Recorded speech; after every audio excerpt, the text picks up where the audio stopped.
My name is Kate Wilder. I've got a master's in criminal psychology. I'm an investigative journalist and hope to make a difference. Hey, we're here with Jessie Buckley to talk about Supermassive's brand new game in the Dark Pictures Anthology, The Devil in Me. So let's start at the beginning. Tell us a bit about the character that you play. I play a character called Kate Wilder, who is a presenter who's part of this documentary team who are doing a show about the serial killer H.H. Holmes. America's first serial killer confessed to 27 murders. The number grew significantly. Nearly 200 lives. I'm a serial killer documentary watcher. Is that your jam too? Yeah, I'll watch a serial killer documentary. Right, it's really relaxing. Like, okay, cool. Yeah, I can it's chill kind out. of fascinating why we're all addicted to kind of those stories. We need a plan. Forget his games, traps, all that bullshit. Think about the killers we've covered. There's always a weakness. I'm not playing detective, I just want to survive. Playing detective is how we survive. So what interested you in the role of Kate? Well, to be honest, I've never played a video game in my life, and I had no idea what the hell the world was. Oh, wow. Okay. So that was firstly why I kind of was like, oh yeah, that sounds new and fun. And yeah, and then I read the script and talked to Alita, who's our director, and it just sounded like a really lovely thing to be part of and something new and fun. And I can't believe how they create this world. Action. You know, usually I just get a script and it's like 70 to 100 pages long, but there's like 300 pages in one script. It's unbelievable. So as you kind of mentioned, the game has multiple branching paths, so your character could end up in any number of situations. What's it like to film a scene, multiple times with different endings? What I've found is like you can only be in whatever strand you're in at that time and figure out the emotion of it at that moment, because then you can offer up something completely different when you go into a different strand. And it's a very immediate experience, which I guess is also what a player will feel when they're doing it as well. So I just kind of try and keep my head in where we are right there at that moment. And if I was trying to think of what was happening in the other strand, it would be a disaster. It must be really hard, yeah, because you kind of have this mapping, I suppose, in your brain of what the outcomes could be, and then just trying to stay in that moment. It's very interesting stuff. So many things can happen to characters in the Dark Pictures anthologies. How do you make sure that Kate is always Kate, no matter what she's kind of faced with? Well, I guess before we started, we did a big read-through with everybody, so it was good to kind of get a handle on who she is in the context of the environment she's in, but also the relationships that are in the world as well. It just kind of reveals itself from the script, and I just kind of let her run free and see what That's so cool, happens though. to her. Yeah, I don't think anybody has continuity in themselves. I don't anyway. It must be very difficult. Yeah, really difficult. And that's it. I guess it's quite good fun to then go, okay, let's go with this and see where we end up. But I think also Kate lives on the knife edge of she has a genuine obsession and curiosity about serial killers. So there's part of her that's kind of running towards it and part of her that's running away from it, and all of them have come to be curious about H.H. Holmes, but also with that, you're kind of living a real life horror as you're going into this world. So, come on, Charlie. What do we know about this guy? And everybody's fantastic, and they're all such distinctive people, and they all somehow genuinely feel like a crew, Nice, yeah. You kind of have the kind of riffs. Charlie is thinking. She looks a lot like a temper tantrum. And the new fledgling loves, and then the kind of creeping horror of your life. What are you doing with your life? Sounds very familiar. Yeah, I think I've been there at 3 a.m. What is all of this? Okay, so let's talk about the setting that Kate finds herself in. I've heard something about murder castles, and I'd like to know more. So the production company that Kate works for, Launit Entertainment, they get a mysterious call from a stranger who says that he's basically made a replica of H.H. Holmes' murder castle. Wicked. And invites them to come and document it because he knows that they're interested in serial killers. And Launit Entertainment, which is run by a character called Charlie, is kind of hard up, but only Charlie knows that. And so even though Kate is a bit kind of resistant to go because it just feels like another kind of fuddy-duddy thing, they agree to go to this island as one last kind of hurrah. It sounds like absolutely nothing awful is going to happen. It sounds like a perfect setup. I'm going to have a cup of tea. Delightful. Yeah, lovely island. Very nice. Look! Years are the wine that fill the cup of time. So in the game, you've got quite a limited inventory. Which items would you take into the house if you could take anything? I'd probably take, like, I think, look, all these mad people are just in need of a hug. So I'd probably take a bottle of wine and just be like, mate, let's just sit down, have a glass of wine, talk about what's going on here. Get Charlie's fags. Come here. Have Let's a fag. Let's just calm down. That's my weapon of choice. I'd kill him with kindness. Well, you could at least start with the wine, and if that doesn't work, you've got the bottle. So I mean, it's perfect. You're done. You're done. And if not, I could just drink it myself and have a lovely time. Some kind of belt with 3 or 4 of them attached. Off you go. It's all going to be fine. And if it's not fine, you're not going to know about it. Yeah. Perfect. Good choice. Think it's okay if we pour some wine? God, please do. So you've mentioned the chase scene with the other girls. Was that fun? That genuinely was fun to be running and scared and all of that?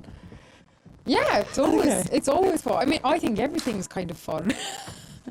So thank God it's not something that happens regularly in your real life. So when you get to be part of something where it's super heightened and surprising and otherworldly things can happen, and you've got these 2 excellent kind of birds beside you who are like fighting off the demons, and you're genuinely scared and you're kind of doing it together, it's it's brilliant. Move your ass! Go! I've been around mocap. I've seen mocap. It fascinates me. What was that like? And more so, what's it going to be like to see your face in a video game? To wear a mocap is like, I mean, you just feel like you've got a huge nose because you've got this cycling helmet on, but then it has a huge beak at the end where there's a camera. And sometimes when they're putting it on, you can see the other actors already kind of lined up, and it's very close. It's very scary. No! You're gonna kill me! But yeah, I think it'd be super interesting. I don't know, maybe I'll look a bit better. They'll doctor me up or something. Kate's just a better version of me. Yeah, it'd be really interesting. It's going to be very cool. As far as, let's say, traditional acting versus video game acting, what were the differences? Was there a huge kind of difference between the two? I'd say the main difference is just the speed at which you work when you're making a video game. You still have the same intention, and narratively it's the same kind of experience because you're creating characters together and you're creating a world together, and our wonderful director is like interacting with us as a film director would. And also you're on a stage where there's little square boxes and there isn't a costume, you know, that's something that's added later, and all that's being caught is the emotions on your face. It must be quite intense when it's just focusing on your face. That must be a real, like, I don't know, like intensive experience. Although, to be honest, like, the scripts they're really good, and so I don't really try and think about that too much, whatever the situation. I think if I did think about it, it would be an awful disaster. Yeah, it may change the situation entirely. You just kind of listen to everybody else that's there and get on with it. We need a plan. Forget his games, traps, all that bullshit. Think about the killers we've covered. There's always a weakness. Are you suggesting we invite him to tea and psychoanalyze? I'm suggesting we use our heads. We play his games, we'll lose. It's our best shot.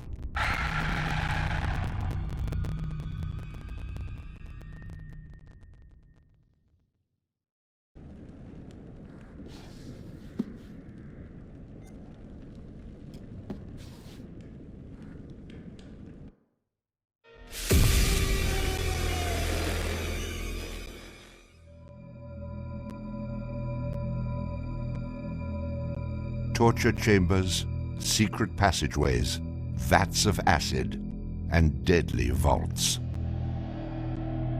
In 1895, Chicago police unearthed horrific evidence of torture and multiple murders at the sprawling castle of H.H. Holmes. Masquerading under the guise of caring doctor, kind husband, and prominent businessman, H.H. Holmes was a contemporary monster, designing his buildings solely for the disposal of human bodies. Torture Doctor, Monster of 63rd Street. H.H. Holmes was America's first serial killer.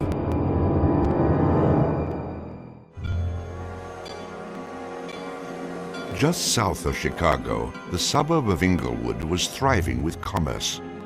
The train station itself had 9 leading lines of railway and over 100 trains stopping there every day. No other suburb of Chicago had this luxury. Dr. Henry Howard Holmes, a pleasure to meet you. Arriving in Chicago, Holmes finds work immediately at the E.S. Holton drugstore, located at the southeast corner of 63rd and Wallace in Englewood. Several months later, Everett Holton dies of supposed natural causes. Then Claire Holton, his wife, disappears after selling the drugstore to Holmes. Owning the drugstore, Holmes had a steady flow of cash. He would often purchase and resell goods and properties under his numerous aliases.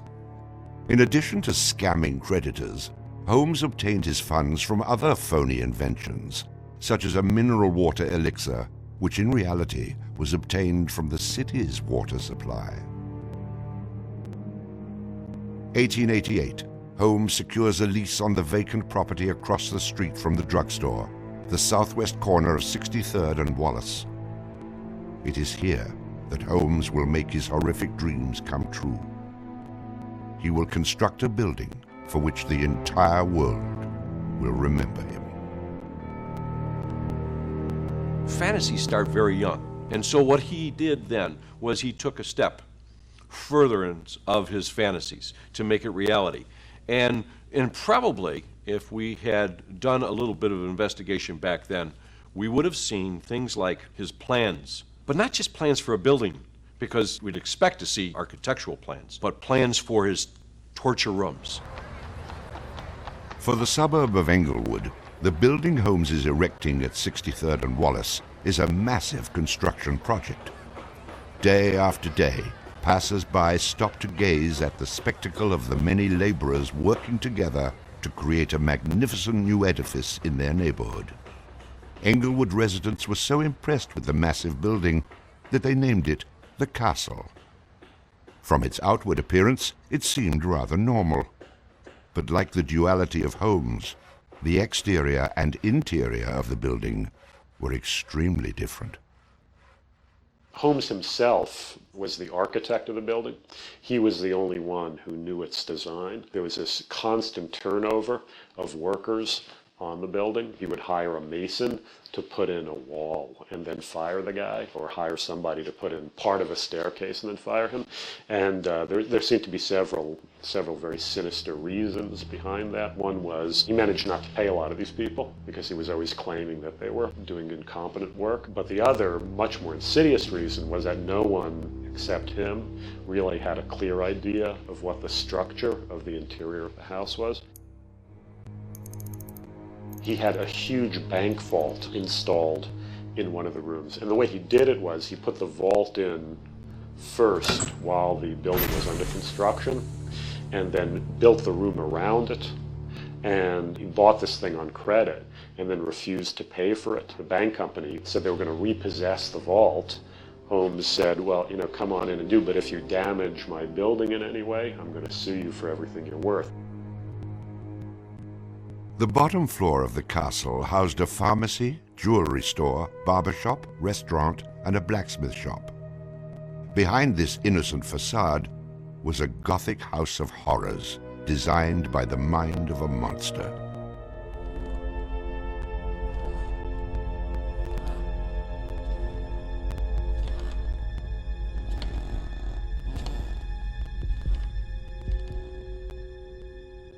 The third floor seemed innocent enough, containing rented rooms, legitimate offices, and Holmes's own bedroom.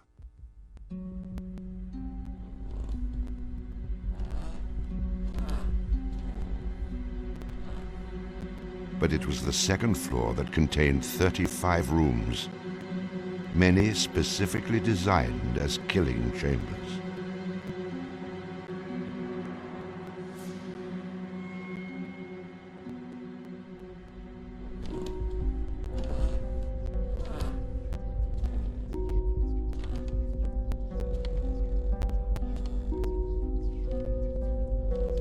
Disorienting unsuspecting victims, the labyrinthian construction contained numerous staircases and doorways that led nowhere.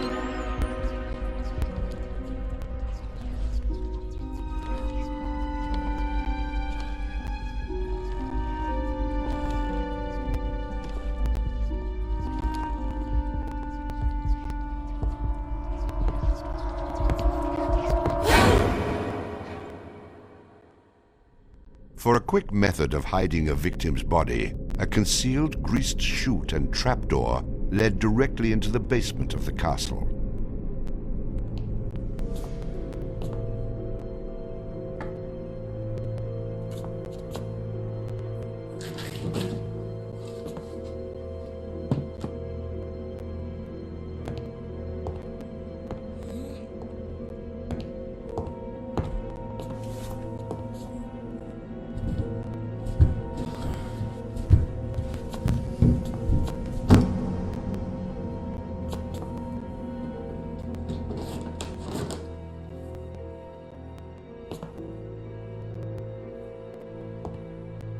The basement held the most terrifying rooms, resembling a medieval torture dungeon.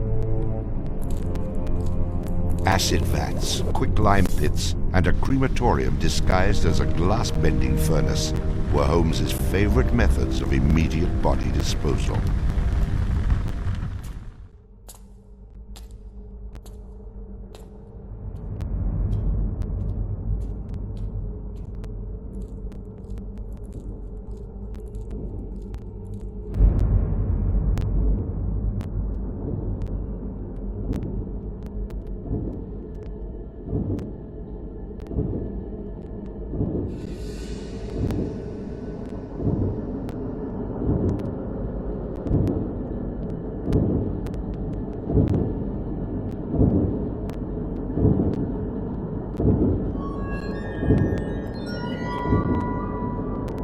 After cleaning and mounting their bones, Holmes would profit from his victims by selling their skeletons to local medical schools and universities.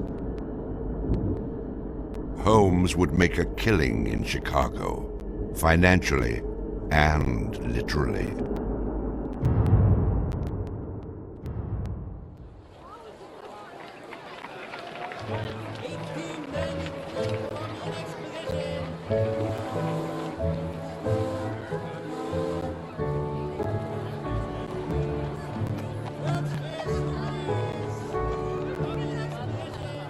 May 1st, 1893, the World's Columbian Exposition is open to the public in Chicago. Spanning 600 acres, sprawled out along beautiful Lake Michigan, the magnificent fair is a monumental sight to behold. Over 20 million people from around the world would attend the dazzling World's Fair between May 1st and October 30th, 1893.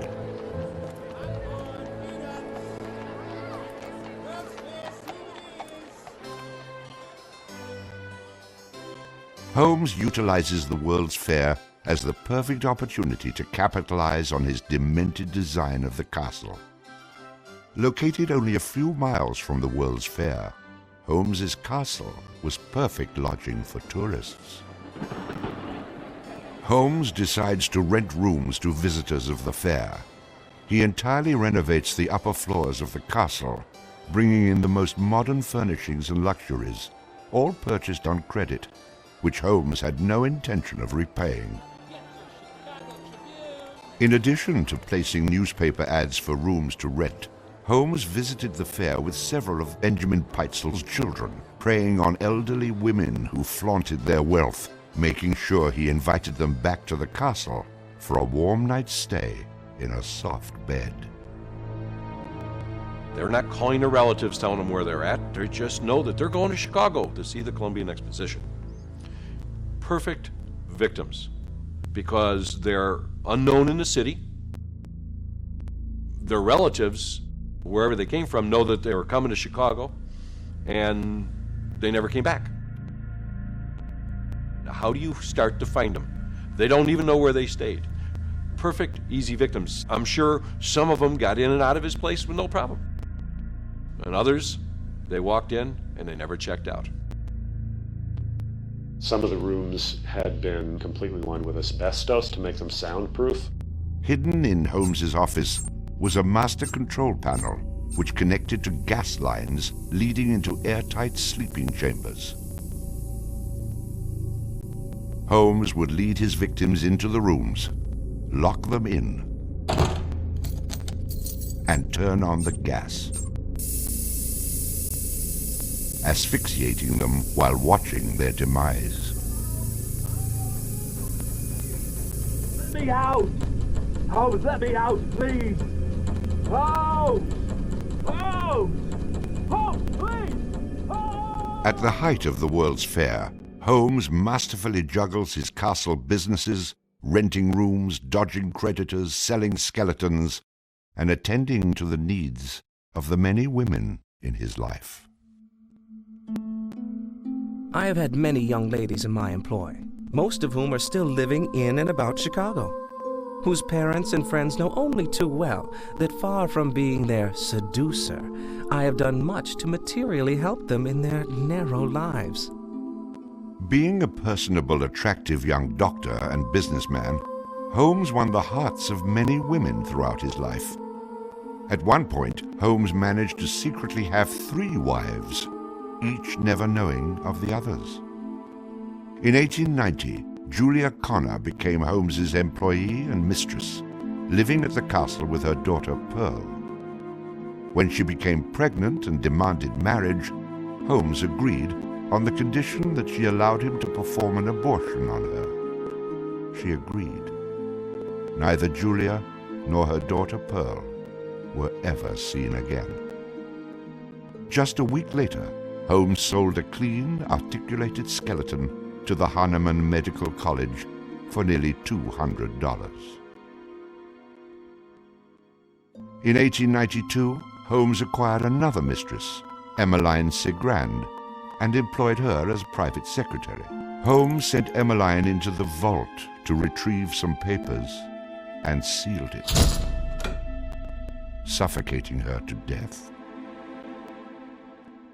Several weeks later, the University of Chicago acquired a female skeleton from Dr. Holmes. In 1893, Minnie Williams became Holmes's new private secretary and eventually his mistress. Minnie was the beneficiary of a property in Fort Worth, Texas, valued at over $40,000.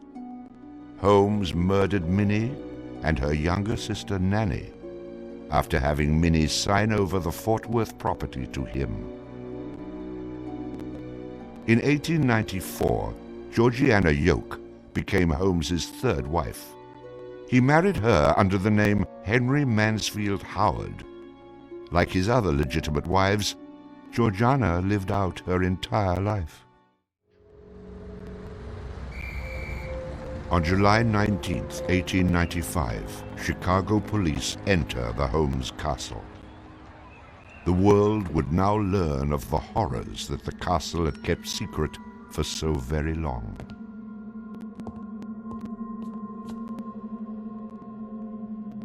As disoriented detectives and police searched the upper floors of the castle, the true depths of Holmes's evil were waiting in the basement.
Among the death devices in the basement of the castle, investigators find piles of mixed human and animal bones, bloody women's undergarments, and a wooden dissection table saturated with dried blood.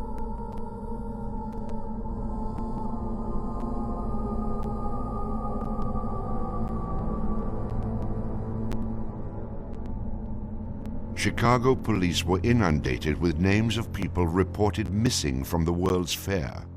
50 missing people were eventually traced to the Castle of Horrors. The evidence, blood and bones found in the basement posed a problem for 19th century criminal investigative techniques. It was very difficult to go and identify even the bones as being human in origin, because with the very small fragments you didn't have enough of the identifying characteristics to be able to make that ID.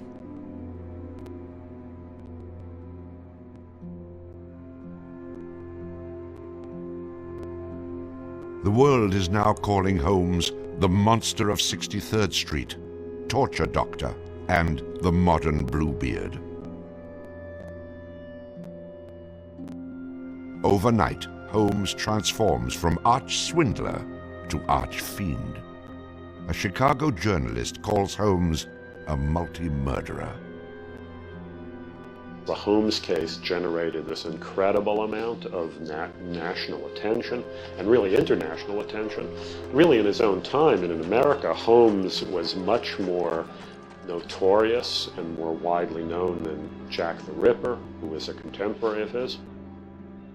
Then as now, people were very, very fascinated to sort of visit the sites of these terrible crimes, and his castle became a kind of tourist site. And there were various people who were wanted to take it over and turn it into a kind of murder museum. And then, just before some impresario was about to make it again into this tourist attraction, it burnt down. Somebody burnt it down. I mean, it could have been, who knows, some outraged citizen who didn't want this to become some very morbid tourist attraction.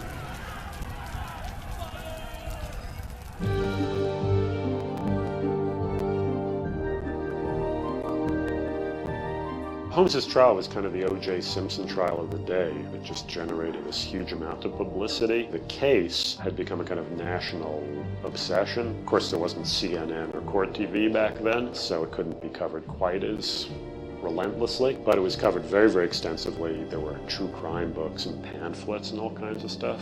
And Holmes himself had become a sort of folk figure almost, you know, the sort of national boogeyman.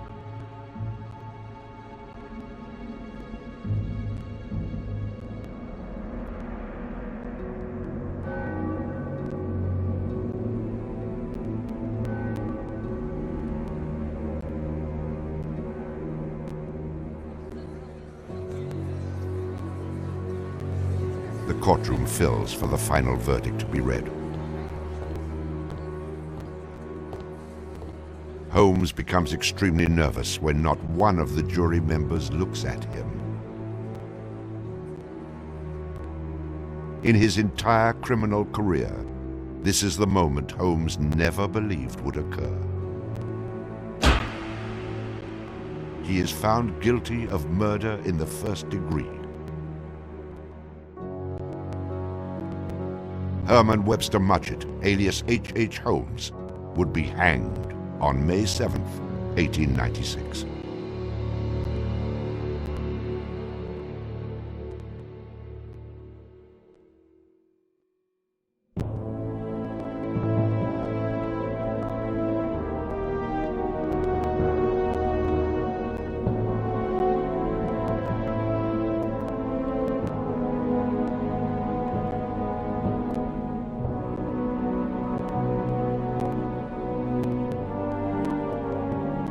While Holmes was in jail, awaiting the execution of the sentence, he was made an offer by William Randolph Hearst, supposedly for a significant amount of money, to provide his confessions. Holmes, who had already issued about a half a dozen completely self-contradictory versions of his crimes, clearly at this point felt he had nothing to lose. He was going to die anyway.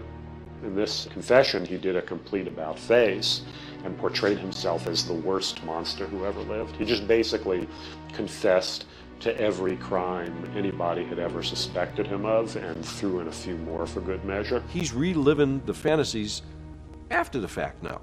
He's reliving the fantasies of things that he did.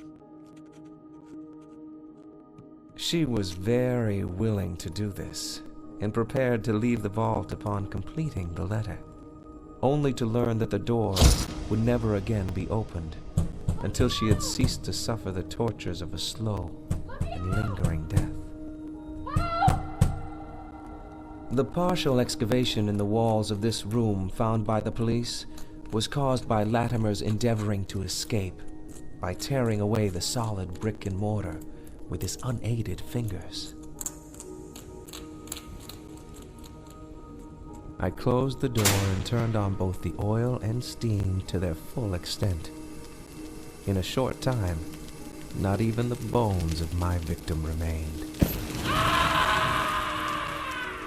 It was the footprint of Nanny Williams that was found upon the painted surface of the vault door, made during her violent struggles before death. Only one difficulty presented itself.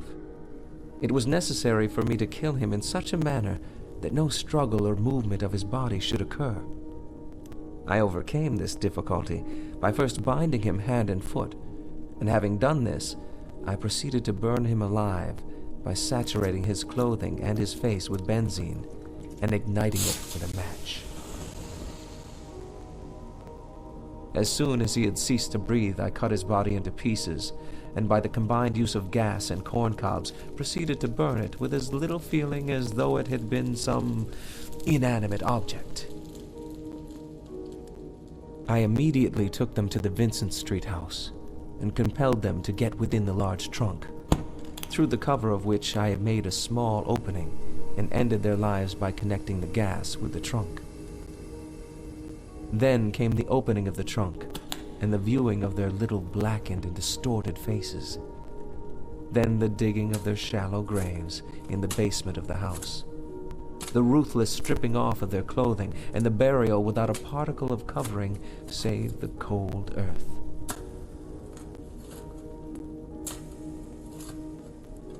I am convinced that since my imprisonment, I have changed woefully and gruesomely from what I was formerly in feature and figure. My features are assuming a pronounced satanical cast. My head and face are gradually assuming an elongated shape. I believe fully that I am growing to resemble the devil.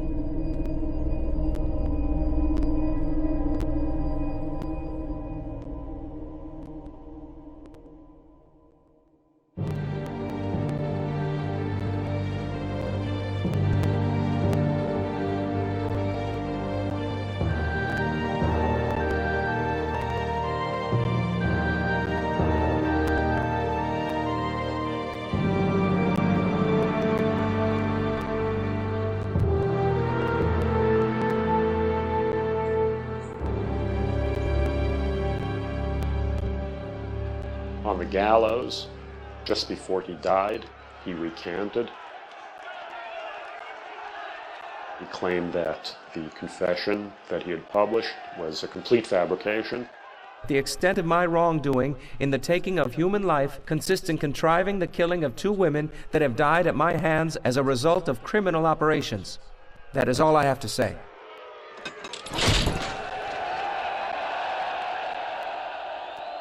H. Holmes is hanged on Thursday, May 7th, 1896, just 9 days before his 35th birthday. At 10:25 a.m., he is pronounced dead. He was very concerned that after his execution, his body would be dug up either by medical men seeking to dissect his brain and find out what made him tick, or just ghoulish sort of, souvenir hunters, and he requested that he be buried within a big slab of concrete, which he actually was. One of the things about Holmes is that nobody knows for sure how many people he actually killed. Although in my researches, which were pretty, I feel, thorough and extensive, it seemed very clear to me that he murdered at least 9 people. There have been stories that he killed 50, 100, countless people, particularly in Chicago at the height of the World's Fair.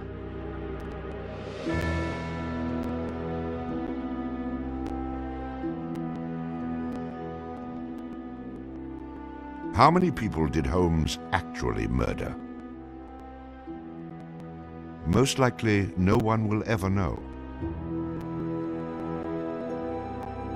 Holmes and the many other people that came in contact with him are long gone, having taken the answers with them to their graves.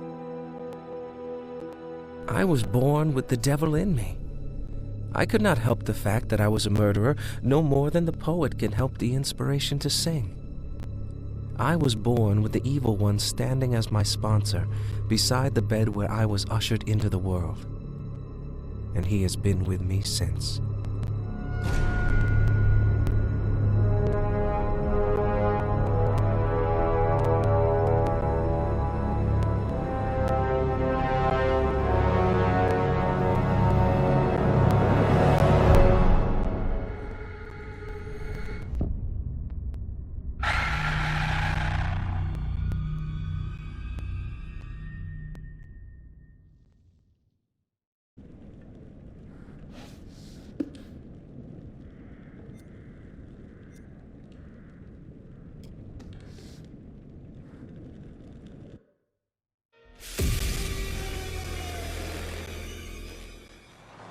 So, what do we know about this guy? He's rich, he's a recluse, he's obsessed with H.H. Holmes. We're going to a property he inherited from a relative. Some of the rooms are full recreations from the murder castle.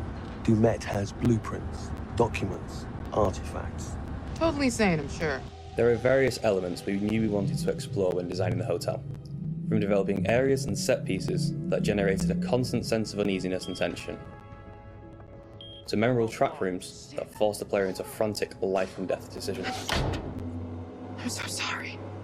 We took a lot of inspiration from Holmes' original murder castle, as we wanted to capture the way that Holmes' castle was created to disorientate and confuse his victims. Welcome to the World's Fair Hotel. As cunning as Dumet is, not everything in his castle runs like clockwork anymore. His operation has become so vast that he can't maintain everything, and the Lonic crew have turned up at just the right time to exploit that. The production design for the hotel needed to reflect the original design, utilising a Victorian-style facade and castle turrets, interiors with ornate mouldings and panelling, being made larger to accommodate the game's intention to be used as a vast labyrinth to create fear and horror. This included the hidden rooms, sliding walls, trapdoors, and secret basements, but with extra central monitor rooms and death rooms, all hidden from the guests, providing multiple layers and multiple levels to explore, unveiling the horror within. Special attention was given to the design of the areas such as the lobby, the bar area, and the dining rooms to provide an authentic, believable Victorian hotel, bringing a feeling of magnitude and foreboding to intimidate the player. Guys? Is that you? The hotel guest rooms were designed to be opulent yet aged, in keeping in style with furnishings and fittings, yet having additional modern electronic window shutters installed to trap the victims. Secret observation rooms were also built adjoining, with hidden doorways to enter. Corridors were cleverly designed to include mechanical sliding walls hidden within the Victorian framework, used to change the layout of the labyrinth throughout the hotel. Fuck. The murder inventions designed within locations included the suffocation and crushing rooms, furnaces, and acid baths. The monitor room was a newly constructed area, deep within the core of the hotel. This room allowed Dumet the full control of the labyrinth and its workings. In The Devil and Me, we make use of a range of mechanics new to the Dark Pictures series to help convey the unsettling mood and threat of the hotel.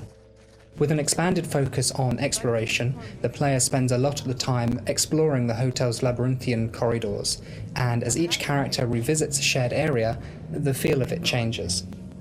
Each character has their own unique light source. Erin and Jamie, as the practical sound and lighting techs, have fairly straightforward torches, with Erin's directional microphone providing an additional small light when in use. Mark, the camera operator, has his camera flash, lifting the darkness in short bursts and providing mini jump scares as the player suddenly sees something out of the gloom. Kate lights her way around with her makeup mirror, providing a small amount of light to fumble through the corridors. And then Charlie's sole light source is his own cigarette lighter, casting the hotel in its flickering orange light and barely really lighting anything at all.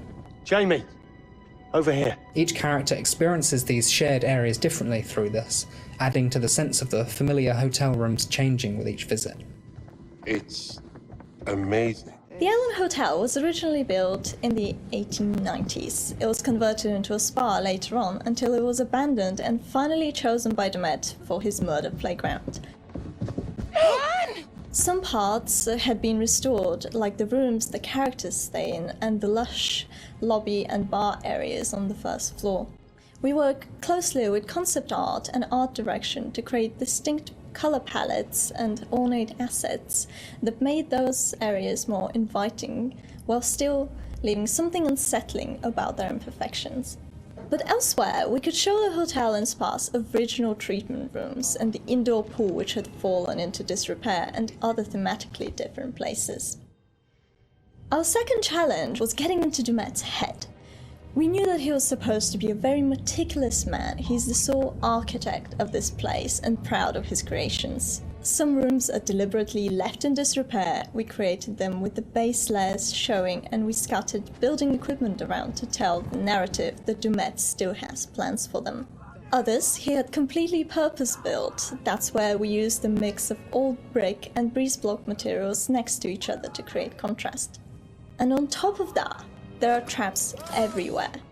Some of the most interesting areas to create were the ones which were supposed to be off-limits to hotel guests. We wanted to show the stark contrast of his personal space versus the one he hunts people in. The team went as far to even design Dumet's handwriting, and we used that on boards and documents to show more of his personality. There's storytelling in every small detail. Lighting in Devon Me is a bit different from the previous Dark Picture games, since we have more explorations and more playable areas in the game for players to freely explore. We had to slightly adjust the way we used to do lighting by adding some new stuff, such as adding more guide lights in the environment for direction, or add some interactable light fixtures that you can trigger on and off by walking closer or away from them. So there are 4 types of lighting styles in the hotel. The first one is the regular hotel areas where everyone should feel safe and cozy. We try to use more bright, warm color lights with different elegant light fixtures. And the second one is the areas that are either under constructions, used as Dumet's workshop, or places only lit by moonlight or should be pitch black. We used cooler temperature lights or even blue lights for these kind of areas with very low light intensity and very heavy volumetric fog to enhance the claustrophobic vibe and to elevate the tension. So the third one would be the control room where Dumet watches and controls all the activities in the hotel. We want this room to be especially bright, like an industrial warehouse with a cool, eerie mood to separate it from the other rooms. And the last one is all the rooms that are designed to be slaughter stages. Killing is like creating art to Dumet, and he wants all his artworks to be presented epically with audiences, classical music, and beautiful lighting setup. So in these areas, unlike the others that have more neutral color in the lights, we tend to artificially light these areas with either theatrical lighting or use high contrast saturated lighting setup so that we know something is going to happen. If we don't do something, both of them will die, Mark. We wanted to provide players with a truly realistic historical sonic experience whilst inside the murder castle. We researched multiple properties and buildings built within the same period as the original Chicago murder castle. Authentic door foley and sound effects elements were high on our priority list. We recorded multiple door openings, closings, handles, rattles and squeaks. Throughout pre-production, we'd seen all the variations of emotion characters would be displaying when using the doors, ranging from calmness through to blind panic and incensed rage. All these emotions could be channeled into the performance we recorded. Another element of the soundscape we went into considerable detail recording was floorboard and stair creaks. Virtually every step we took provided us with a distinctive and unique sound. We recorded these creaks in 3 states: running, walking, and walking slow. To further add to this, as the characters climb higher inside the immense murder castle, the creaks will become more frequent as you enter unfinished rooms, exposed walkways, and the structural integrity of the hotel becomes more dangerous and unstable. In terms of the music, we chose various 19th century pieces of classical music and opera to accompany the murder scenes. These would have been the pop music tracks around the time of H.H. Holmes, providing a cognitive link between past and present. Classical music and opera accompanies a lot of the murder scenes, often playing through a gramophone or a tannoy, which is then fed back through our bespoke impulse responses to allow the music to naturally echo throughout the cellars and corridors of the space. What is this? We took a similar approach as well with the abstract sound design, including nods to classic horror films with really discordant, unnerving piano impacts and bowed metal interspersed with electromagnetic recordings, synths and ultra-modern distortion to provide that juxtaposition and that link through time between the historical setting and the modern-day story. Designing the hotel as a play space presented different challenges than previous Dark Pictures games. We've gone from quite open environments in House of Ashes and Little Hope to a more enclosed one with the hotel. The ability to revisit previous environments at different points in the story, with different layouts and different emotional states, meant that we had to collaborate very closely with each other to make sure we designed each area to cater for every requirement. We had to think how a lit corridor would feel if multiple characters roamed around it, versus the same corridor drenched in darkness with just a singular player character. Empty hotels are inherently eerie, and it allowed us to play with the idea of liminal space to try and create a murder castle that felt uncanny. It's something that felt truly unique.